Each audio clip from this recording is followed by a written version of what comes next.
Comment corriger les fautes d'orthographe présentes sur une feuille de calcul Excel? Bonjour à tous, c'est Alex d'excelformation.fr et dans cette vidéo, je vais vous montrer comment éviter de transmettre des documents contenant des fautes d'orthographe en utilisant l'outil de correction orthographique intégré directement dans Excel. Il s'agit du même outil que nous pouvons utiliser dans d'autres applications telles que Word ou PowerPoint. Et bien que largement perfectible, cet outil reste relativement efficace pour nous permettre de corriger la plupart des erreurs courantes liées à l'orthographe des mots. Alors vous trouverez très régulièrement de nouvelles vidéos sur la chaîne, alors pensez à vous abonner et surtout à activer la clochette de notification afin d'être sûr de ne manquer aucune astuce et de devenir rapidement un pro d'Excel.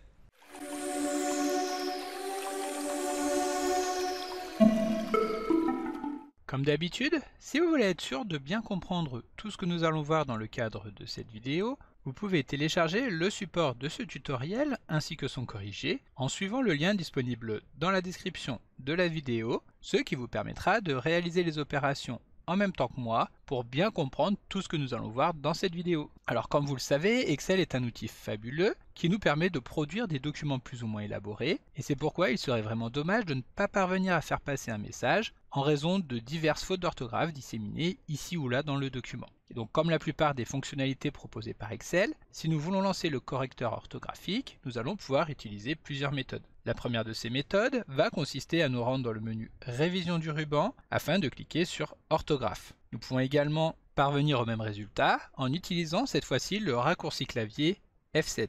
Lorsque nous utilisons donc l'une de ces deux méthodes, une boîte de dialogue va s'afficher à l'écran afin de nous présenter la première faute d'orthographe identifiée par Excel, en sachant que l'analyse va commencer à partir de la cellule actuellement sélectionnée. Et donc si vous voulez commencer directement au tout début du document, il faudra au préalable sélectionner la cellule A1, comme c'était le cas ici juste avant de lancer l'outil. Ensuite, depuis la boîte de dialogue de correction, nous allons retrouver les différentes options de correction classique que nous retrouvons sur toutes les applications donc de la suite Office. Tout d'abord, si nous voulons que l'erreur présentée soit tout simplement ignorée et passer directement à l'erreur suivante, nous pouvons cliquer sur le bouton Ignorer. Si nous cliquons sur le bouton juste en dessous, Ignorer tout, nous ignorerons cette fois-ci toutes les erreurs identiques qu'Excel pourrait retrouver au cours de l'analyse orthographique. Ensuite, nous retrouvons le bouton Ajouter au dictionnaire qui permet d'ajouter le terme identifié comme étant une erreur dans le dictionnaire personnel afin qu'Excel ne considère plus jamais ce terme comme étant une anomalie. Juste en dessous, nous retrouvons maintenant le bouton Remplacer qui permet d'effectuer la correction donc en remplaçant le terme détecté par la proposition par le terme que nous avons sélectionné ici sur la partie gauche. Si nous voulons que toutes les erreurs identiques soient corrigées immédiatement, nous cliquerons sur le bouton Remplacer tout et enfin nous avons ici le bouton Correction automatique qui permet de laisser à Excel le soin de choisir le meilleur choix possible pour effectuer la correction. Et donc avant de corriger, nous retrouvons également le bouton Options qui permet de lancer la boîte de dialogue qui va nous permettre de définir les règles de correction automatique que nous avions déjà découvert dans un tutoriel précédent que vous retrouverez donc en suivant le lien disponible dans la description dans lequel nous avions pu découvrir comment éviter les fautes de frappe en utilisant les fonctionnalités de remplacement automatique d'Excel. Voilà, donc ici nous allons revenir sur la boîte de dialogue précédente en appuyant sur Annuler et nous allons vouloir effectuer la correction. Ici bien entendu, faute est écrit avec un O au lieu du AU. Donc soit nous double-cliquons sur la suggestion, soit comme nous l'avons vu juste avant, nous cliquons sur Remplacer. Excel a donc bien corrigé la faute et nous présente donc l'erreur suivante, à savoir que ici Excel est écrit sans le C. Ici nous double-cliquons dessus pour effectuer la correction. Une fois qu'Excel a corrigé l'intégralité des fautes de la cellule, nous pouvons retrouver celle-ci avec les fautes corrigées. Si nous le souhaitons, nous pouvons maintenant passer à l'erreur suivante. Une fois qu'Excel a fini d'identifier toutes les erreurs présentes sur la feuille de calcul, alors celui-ci nous affiche le message comme quoi la vérification de l'orthographe est maintenant terminée. Cela étant fait, si nous voulons annuler la correction de toutes les fautes qui viennent d'être exécutées, nous pouvons appuyer sur CTRL Z afin de revenir sur la feuille de calcul telle qu'elle était juste avant de lancer l'analyse orthographique. Alors comme nous venons de le voir, si nous nous contentons de sélectionner une cellule avant de lancer la correction orthographique, alors Excel va procéder à la correction de l'intégralité de la feuille de calcul à partir de la cellule sélectionnée. En revanche, si nous voulons limiter l'analyse uniquement à une plage de cellules données, donc par exemple que nous allons retrouver ici sur la feuille 2, il suffira de sélectionner ces cellules, donc ici les cellules A3 jusqu'à A7, puis d'appuyer sur la touche F7 pour lancer automatiquement la correction des fautes qui sont détectées. Comme nous allons pouvoir le voir juste après, une fois que nous avons effectué toutes les corrections, que Excel nous informe donc que la correction est terminée, alors qu'il reste encore des erreurs sur la feuille de calcul. A l'inverse, si nous souhaitons étendre la correction sur plusieurs feuilles de calcul, alors nous devrons au préalable sélectionner toutes les feuilles à corriger en appuyant sur la touche CTRL du clavier enfoncé et en sélectionnant le nom des feuilles directement au niveau des onglets. Pour aller encore plus vite, si nous souhaitons corriger l'intégralité du classeur, alors il suffira d'effectuer un clic droit sur l'un des onglets afin de cliquer sur sélectionner toutes les feuilles. De cette manière, il ne restera plus qu'à appuyer sur la touche F7 afin de lancer la correction de toutes les cellules qui se trouvent sur le classeur. Et donc à l'inverse, si nous souhaitons limiter la correction uniquement à une seule cellule, alors nous sélectionnons cette cellule, puis nous appuyons sur la touche F2 afin de nous retrouver directement à l'intérieur de la barre de saisie des formules. Et c'est à ce moment-là que nous pourrons appuyer sur F7 afin qu'Excel nous propose de corriger uniquement les fautes qui se trouvent sur la cellule sélectionnée.